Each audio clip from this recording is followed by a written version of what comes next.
The truck fell on my stepson. I don't think he's alive. After Levi died, Oh my God. life moved forward. Everyone went about their business. Time marched on. Karl collected a large insurance policy out on Levi. If I had known that there was an insurance policy, I would have gone straight to the sheriff's department. Karl received approximately $700,000. He claimed that this money was going to be used for Levi's children, his grandchildren. Levi's insurance money is being spent by Karl and Cindy, not Levi's children. What were they spending money on?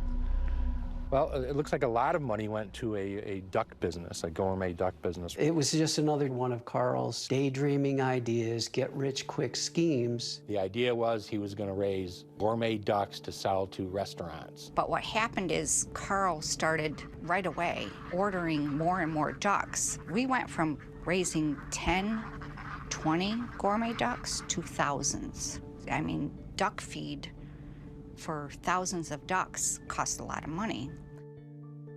He doesn't know really what he's doing. He's just bailing water. It's losing money left and right. Dad and Cindy, their finances weren't making sense to me. There was also new vehicles quite frequently.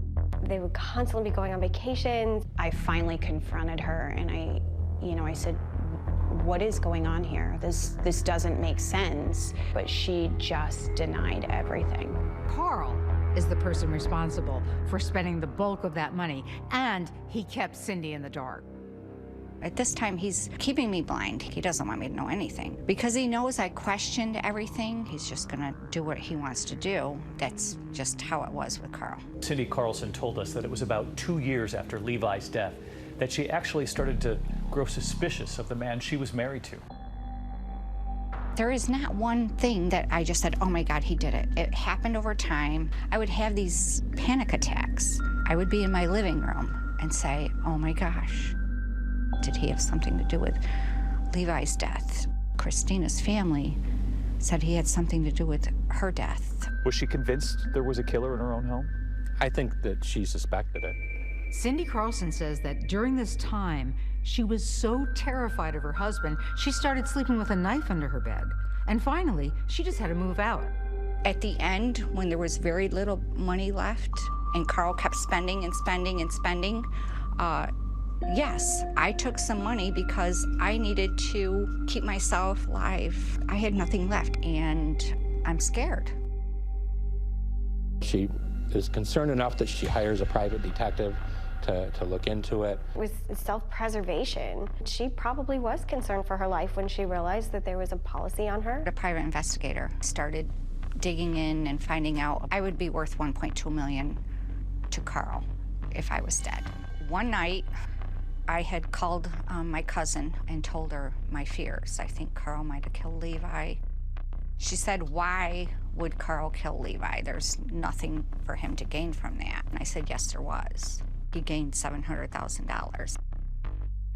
Cindy's cousin, Jackie Himmel, called in a concern that she had to the police. And you get a phone call. And what are you told? I was asked if we'd investigated an accident involving Levi Karlsen's death, and I looked it up. This family member's got some suspicions, concerned that things just aren't adding up, you know. Wherever Karl goes, tragedy takes place and financial payoffs follow suit. Once we started looking into prior incidents, that was the first indication that something wasn't right here.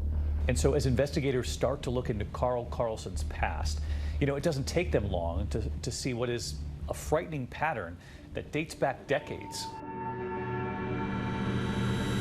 The first thing that came up was a car fire from 1986. It was a brand new Mustang purchased by Karl Karlsen, had $10,000 insurance on it, and it burned up in his driveway. According to the report we heard was nothing in the trunk, nothing in the glove box. The car just burned up, and the insurance took care of the payment, and he got out from under it. The barn fire is another one of those coincidental tragedies. One evening in 2002, I was asleep, and Karl sat upright in bed and looked out the window, and said, oh my gosh, the barn's on fire. I knew there were horses in there. There was our prize Belgian mare and 2 babies. So it was devastating to see the barn burning down, which is part of our family's history, and then also to see the loss of these horses that were conveniently just put in the barn. It's somewhere around $115,000 Carl's paid out on this barn and the horses. Here we go one more time. A tragedy and a payout. I call it blood money. He got an insurance policy from my daughter.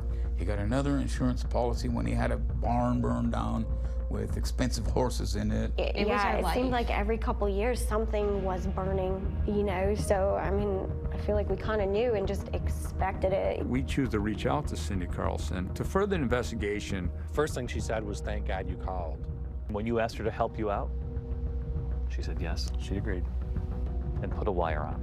Part of me feels like I'm walking into a booby trap. Do you want to go through my purse?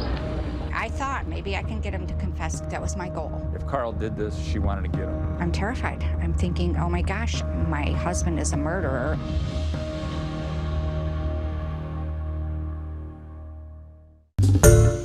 Hi everyone, George Stephanopoulos here. Thanks for checking out the ABC News YouTube channel. If you'd like to get more videos, show highlights, and watch live event coverage, click on the right over here to subscribe to our channel, and don't forget to download the ABC News app for breaking news alerts. Thanks for watching.